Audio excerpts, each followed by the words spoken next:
আসসালামু আলাইকুম সুপ্রিয় দর্শক।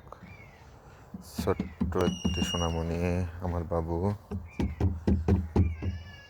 আরামে কত সুন্দর টেনশনবিহীন একটা মাসুম বাচ্চা খেলাধুলা করছে। অসাধারণ, সত্যি অসাধারণ।